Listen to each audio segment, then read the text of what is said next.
Revenons sur l'avant-dernière vidéo et sur le paradoxe des jumeaux. Nous avions donc la Terre avec son axe de rotation. Nous avions placé le premier observateur que nous avions appelé Alice à côté du pôle Nord, très près du pôle Nord.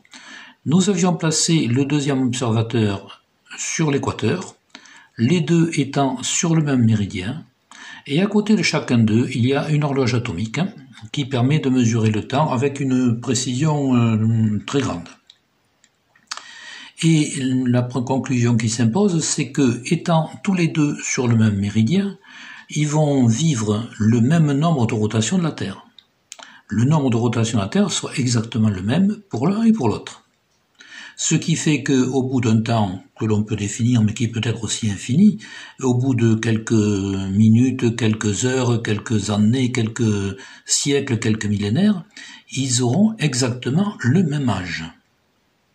Or, qu'est-ce qui se passe? Il se passe que si Alice ne bouge pratiquement pas autour de l'axe de rotation de la Terre, Bob, lui, tourne à une vitesse qui est relativement importante, puisque la Terre fait 40 000 km de circonférence, ça fait une vitesse qui est de l'ordre de 1700 km/h. Et il se trouve donc, lui et l'horloge qui est posée par terre à côté de lui, à peu près dans la même situation que se trouvaient les horloges atomiques dans l'expérience dont j'avais parlé, l'expérience de Hafen-Keating. Alors, encore une fois, je ne garantis surtout pas la prononciation, mais cette expérience qui avait été faite avec deux avions supersoniques qui faisaient le tour de la Terre, et chacun portait une horloge atomique. Ils sont à peu près à la même vitesse, puisque Bob parcourt l'espace à la vitesse d'environ 1700 km/h. Les avions qui avaient été utilisés devaient faire à peu près la même chose. On est à près de Mach 1,5, entre Mach 1,5 et Mach 2. Et dans cette expérience, il avait été constaté que les horloges qui avaient voyagé autour de la Terre n'avaient pas le même temps, avaient vieilli moins longtemps, marqué moins de temps passé que l'horloge qui était restée à terre et qui servait de témoin. Donc l'horloge qui est à côté de Bob va suivre exactement le même phénomène. Et l'horloge de Bob marquera un temps moins important que l'horloge d'Alice. Nous avons donc à ce moment-là, les horloges, c'est ce qu'on appelle le paradoxe des jumeaux. Alice et Bob, qui eux sont sur le même méridien, il est logique que non, ils vivent exactement le même temps. Donc nous avons un problème qui n'est pas le paradoxe des jumeaux, donc le paradoxe des jumeaux n'existe pas, mais nous avons un problème d'horloge. Comment se fait-il que l'horloge de Bob ne marque pas le même temps que l'horloge d'Alice, et surtout que si on laisse passer des siècles ou des millénaires, elle indique un temps beaucoup moins important que celui de Bob. Donc, ce qui laisserait entendre que l'horloge de Bob aurait vécu moins longtemps, enfin un temps différent que Bob lui-même. Voilà, nous en étions arrivés là. Ensuite, il y a eu la dernière vidéo dans laquelle j'avais parlé, avec ces dessins, j'avais parlé des différentes vitesses, etc. Et j'avais conclu en disant qu'en fait, nous avons le même phénomène, c'est-à-dire la transformation de Lorentz, qui permet de mesurer ces différences de temps. Nous avons exactement la même formule, la même équation, que nous travaillons avec des rayons lumineux, avec des ondes sonores, des ondes acoustiques, ou même avec une balle de fusil, ce qui ramenait à ce moment-là la transformation de Lorentz dans la mécanique classique, et qui faisait que la mécanique relativiste serait en fait une partie de la mécanique classique. Alors, comment cela peut-il se faire? Qu'est-ce qui a pu se passer pour cette fameuse horloge? Alors, voici comment fonctionne une horloge atomique.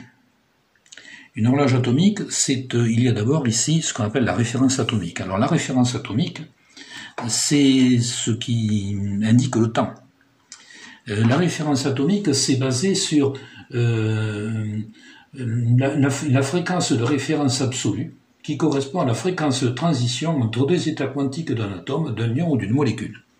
Parce que ça ne bouge pratiquement pas, ou d'une façon absolument infime. Nous avons donc ici une horloge atomique. Ce qui donne le temps, c'est le signal utile qui arrive, qui provient d'un oscillateur, mais cet oscillateur est asservi à la référence atomique qui donne donc le temps extrêmement précis. Et ce temps extrêmement précis, c'est le changement, enfin la transition entre deux états quantiques d'un atome. Alors comment ça se passe? Eh bien, j'ai encore refait un dessin. Alors voilà, nous avons ici un atome, enfin l'atome serait, le noyau serait au milieu, voici les orbites d'un électron, et ce qu'on appelle le changement d'état quantique, c'est tout simplement qu'un électron passe d'un état à l'autre. Et ce changement se fait de façon avec un temps qui est à peu près invariable, enfin qui varie très très peu, sur un grand nombre d'électrons, parce qu'autrement ce n'est pas évident. Alors comment cela fonctionne-t-il? Eh bien on bombarde notre atome d'électrons ou de photons, et il se trouve qu'un électron qui est par exemple sur cette orbite se charge d'énergie, et il passe sur celle-ci. Et puis au bout d'un certain temps, il redescend. Et c'est ce temps, le temps, sa descente là, qui correspond justement au temps qui servira de référence à notre horloge atomique. Quel rapport peut-il y avoir entre le temps et ce phénomène-là?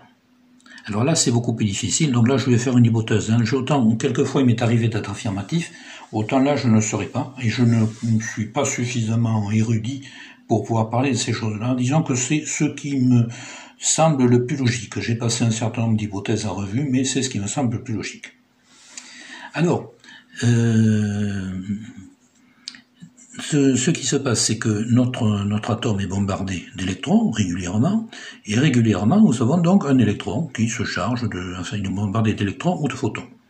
Et de temps en temps, il y a un électron, quand son énergie est augmentée, il monte d'une orbite, puis au bout du temps qu'il revient, qui est sa référence, il redescend, et puis il retrouve de l'énergie, et puis il remonte, il redescend, il remonte, il redescend, il remonte. Bon, c'est très schématique ce que je viens de dire, mais le principe que je vois là-dedans est le suivant. C'est que notre électron fait un certain mouvement. Et ce mouvement, il le fait donc à une certaine vitesse, qui est la vitesse des électrons, c'est-à-dire en principe la vitesse de la lumière. Et comme pendant ce temps-là, la Terre tourne, l'horloge atomique de Bob tourne aussi, donc notre horloge atomique se déplace à une vitesse d'environ 1700 km/h. Et notre électron se trouve affecté dans ses déplacements par ces déplacements à l'intérieur de l'atome, il se trouve affecté par ces déplacements-là. Et là, on peut appliquer la transformation de Lorentz. Ce qui fait que la référence de temps que l'on devait avoir est affectée par la transformation de Lorentz.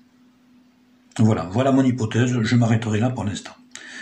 Pourquoi je me suis arrêté là? Parce que j'ai essayé de voir un petit peu tout ce qui était possible. Alors je me suis dit, voyons, dans une horloge atomique, nous avons déjà le signal utile ici.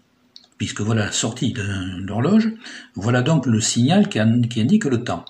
Ce signal, c'est un signal électrique, donc des électrons qui se promènent, et qui se déplacent bien sûr à la vitesse de la lumière. Et ils sont affectés par le relativisme et par la transformation du temps. Donc le temps qui arrive ici ne va pas être le temps qui est mesuré là, mais il va être transformé par la transformation de Lorentz toujours. Alors au début j'étais parti là-dessus, et puis ça marche pas. Ça marche pas parce que finalement, reprenons, nous avons un signal qui part, il va aller ensuite au cadran de notre horloge ou à notre enregistreur pour donner le temps qui est. La vitesse de ce signal va être modifiée par la relativité, par la transformation de Lorentz. Mais ça ne sera qu'une fois. Je veux dire par là que des signaux, il en part tout le temps. Sans arrêt, ils se succèdent les uns les autres. Chacun subira ce retard. Mais nous aurons à la fin un décalage entre l'horloge et le temps réel qui sera le delta t qui vient de la transformation de Lorentz. Mais nous l'aurons à chaque fois. Mais ça sera toujours le même. Ils ne s'additionneront pas les uns aux autres. Pour que nous ayons un changement de temps suffisamment important, il faut que ce soit ici que ce soit le temps de référence, le temps atomique qui soit modifié. Et c'est pour ça que je suis parti là-dessus. Parce que si on part là-dessus, ça veut dire que nous avons notre électron pour lequel le temps est changé, mais ensuite il faudra qu'il revienne, et donc le phénomène lui-même sera changé. Je veux dire par là que si notre atome ne bougeait pas, il serait son énergie augmenterait, l'énergie de l'électron augmenterait et il passerait à cette orbite-là. Ensuite, il redescendrait à cette orbite-là. Puis il se rechargerait et il repartirait à cette orbite-là. Mais, comme notre atome se déplace, quand il fait ce déplacement, nous allons appliquer la transformation de Lorentz, il y aura le temps, un delta t qui viendra. Et qui restera, ce qui veut dire que quand il reviendra, notre petit delta t d'avant, il sera toujours. Et quand il repartira, nous aurons ce petit delta t qui sera, et nous aurons cette fois-ci, la deuxième fois, nous aurons 2 delta t, et à la troisième fois, 3 delta t.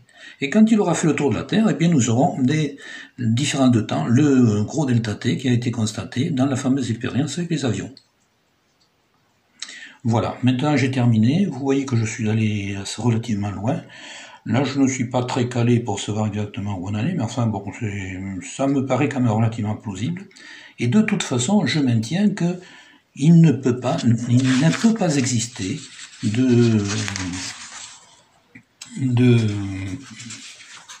paradoxe des jumeaux. Je cherche mon petit dessin, que je ne sais plus où je l'ai mis. Voilà. Il ne peut pas exister de paradoxe des jumeaux, puisque, comme je l'ai démontré, ça me paraît absolument incontestable, Alice et Bob vivent le même nombre de rotations de la Terre, tous les deux. Voilà, donc je m'en arrête là. Il y aura quand même une prochaine vidéo qui sera toujours sur le paradoxe des jumeaux. Alors cette fois-ci, j'aborderai les diagrammes d'espace-temps, et j'en ferai 2. Je ferai le diagramme d'espace-temps que l'on fait normalement avec là-dessus, et qui n'est pas correct. Tout le monde le reconnaissait. Langevin avait trouvé qu'il y avait un problème, Einstein le reconnaissait aussi. Il disait, mais c'est parce que ce n'est pas symétrique. Alors je vous expliquerai pourquoi, il disait que ce n'est pas symétrique, et je referai un autre diagramme d'espace-temps avec mes idées, et vous verrez que là, ça sera beaucoup plus cohérent.